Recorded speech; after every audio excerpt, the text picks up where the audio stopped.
सोलापूरमधील मंगळवेढा तालुक्यात हुलजंती येथे एक अतिशय धक्कादायक घटना घडली आहे। जन्मानेच दिव्यांग असलेल्या मुलाचे हात बघवत नसल्याने मानसिक तणावाखाली असलेल्या आईने आपल्या शेतातील विहिरीत दिव्यांग मुलासह उडी मारून आपला जीवन प्रवास संपवल्याची हृदयद्रावक घटना घडली आहे। ही दुर्दैवी घटना बुधवारी दुपारी 3 वाजण्याच्या सुमारास घडली। अंबिका इरप्पा माळी वय वर्ष 33 आणि मुलगा विशाल इरप्पा माळी वय वर्ष 9 असे दुर्दैवी मायलेकरांचे नाव आहे।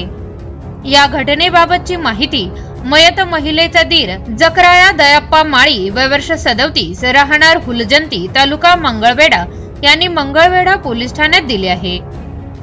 फिर्यादी हुलजंती येथील रहिवासी असून त्यांचे एकत्र कुटुंब असून भाऊ इरप्पा यांचा मुलगा विशाल इरप्पा माळी वय वर्ष 9 हा जन्मापासूनच दिव्यांग होता।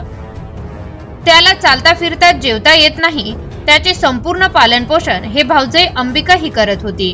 बुधवारी दुपारी 3 वाजण्याच्या सुमारास पेरणी करण्यासाठी तालुका हुलजंती येथील हाके यांच्या शेतात फिर्यादी काम करत असताना गावातील उमाशंकर कनशेट्टी यांचा फोन आला की तुमची वहिनी अंबिका ही तुमच्या शेतातील विहिरीत तिचा मुलगा विशालसह पडून बुडून मयत झाली आहे असे सांगितल्याने फिर्यादी तत्काळ सदर ठिकाणी गेले असता तेथे भाऊ इरप्पा आणि गावातील इतर लोकही हजर होते।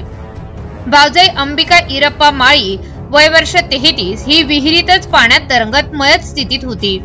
पुतण्या विशाल इरप्पा माळी वय वर्ष 9 यास माझा भाऊ इरप्पा याने विहिरीतून बाहेर काढले होते, परंतु त्याचीही काही हालचाल दिसून येत नव्हती। त्यानंतर गावातील काही लोकांनी भाऊजाई अंबिका हिचे प्रेत विहिरीच्या पाण्यातून बाहेर काढले होते। या प्रकरणाचा पोलिसांनी अकस्मात मयत म्हणून नोंद केली आहे।